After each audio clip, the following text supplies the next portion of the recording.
Now, food supplies us with macronutrients and micronutrients. Macronutrients are those nutrients that contain calories, and there are only three of those: fat, carbohydrate, and protein. And while many diets address just this macronutrient issue, they try to tell you eat more fat and more protein and less carbohydrate. Or they tell you eat more carbohydrate and less fat, or more protein. In other words, they try to juggle some precise and correct ratio of fat, carbohydrate, and protein, and they think that that ratio of micronutrients is going to make some positive influence on your health. And I'm suggesting that that's not the main factor that governs whether a diet is healthy or not.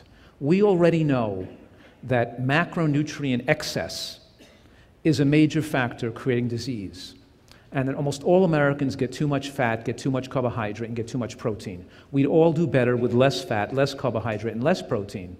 But let me remind you, there's not one precise amount of fat, carbohydrate, or protein that's correct.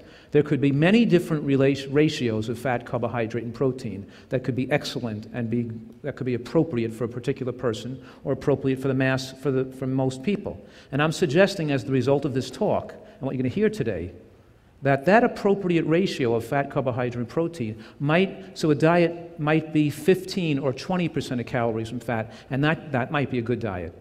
Or a diet of 40% of calories from fat might be a good diet too.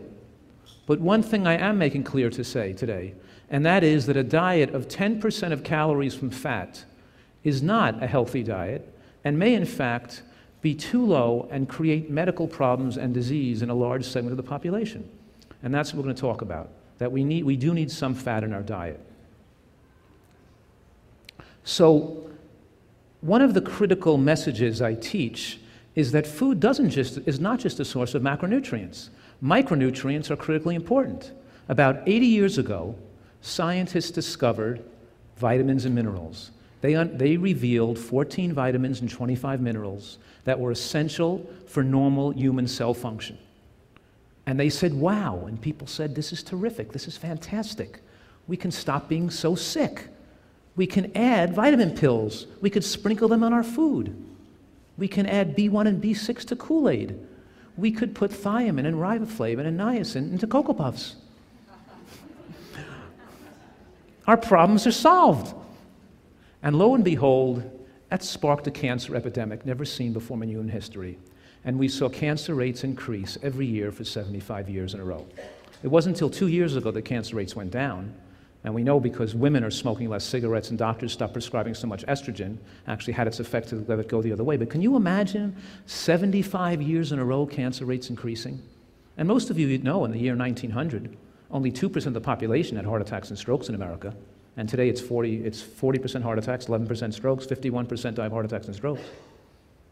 About 18 years ago, we got some additional information, and we learned that it's not just vitamins and minerals, that natural foods also supply us with phytochemicals, and that at this point, there's more than 10,000 of phytochemicals, and the magnitude by volume and by amount of phytochemicals even overwhelms vitamins and minerals, and they're absolutely essential for functioning of the immune system and for the cell's ability to detoxify from metabolic waste products and toxic compounds. And without phytochemicals, just getting vitamins and minerals, we're going to still have a lot of disease. And perhaps, if the vitamins and minerals are not balanced in an appropriate fashion, they could even increase the risk of cancer.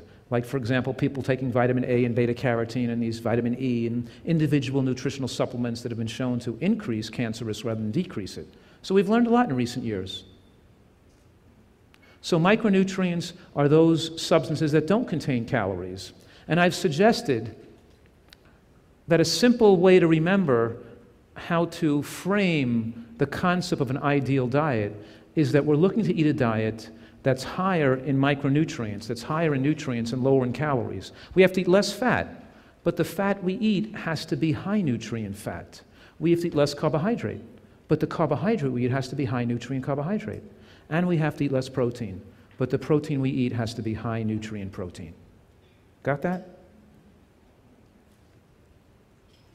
So I showed this slide last year, and this is just the micronutrients added up per equal size portion of food to give people a rough structure, just to get an idea of what foods are higher in vitamins and minerals, naturally occurring, and to recognize that the foods that have the highest amount of discovered vitamins and minerals are the same foods that have the highest amount of undiscovered nutrients, like phytochemicals, as well. You guys got that? So clearly, the American diet focuses on these foods that are low in micronutrients. And they try to juggle some correct ratio, but the foods that are high in micronutrients, we hardly even eat.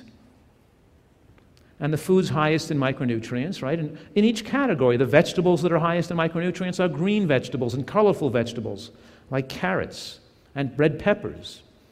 And the fruits that are highest in micronutrients are things like berries and papaya and kiwis and grapefruits, right? And beans in high in nutrients, and nuts that are highest in nutrients are things like sesame seeds and sunflower seeds and flax seeds and walnuts, right? So we're trying to be nutrient seeking. We want to nutrient seek for health. You want to ask yourself, when you're eating food, are you nutrient seeking when you make food choices? Because we're, like Jeff Novick just said, we're not looking to survive. We're looking, if you want to know what's ideal and to protect yourself from onslaughts and from your past bad habits or from stresses in your life or in your past life, we want to have a diet that we want to know what the hallmark of an ideal way of eating would be so we can strive to that to maximize our health. So does this food not only contain the undiscovered nutrients, but does it not contain foods that might undermine our health, like trans fats, acrylamide, salt, or other chemicals and things?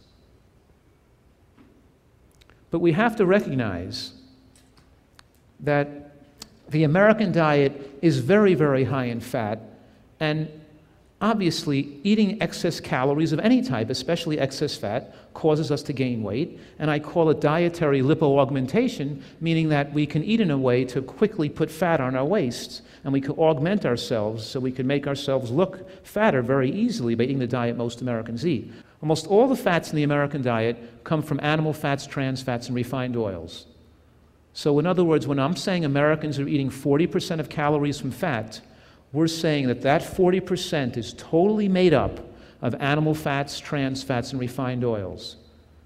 So when we look at in scientific studies on the relationship between fat intake and disease, you're not really studying the relationship between fat intake and disease. You're studying the relationship between those types of fats and disease, because less than 5% of fat intake in America comes from nuts and seeds, what we're calling the healthy fats.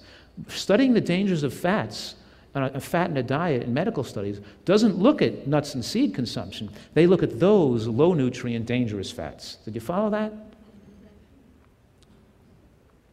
So we can look at studies on various fats, and we could see that, number one, something to keep in mind, is that when you substitute olive oil for butter or margarine, we see some benefits. But when we look at the addition, we look at studies that look at the addition of olive oil to a diet over no oil, we find that it actually increases heart attack rate, and increases LDL, or the bad cholesterol. So it's not that olive oil has any beneficial effects on the heart, it's just that it's not as bad as some other fats might have been replaced with.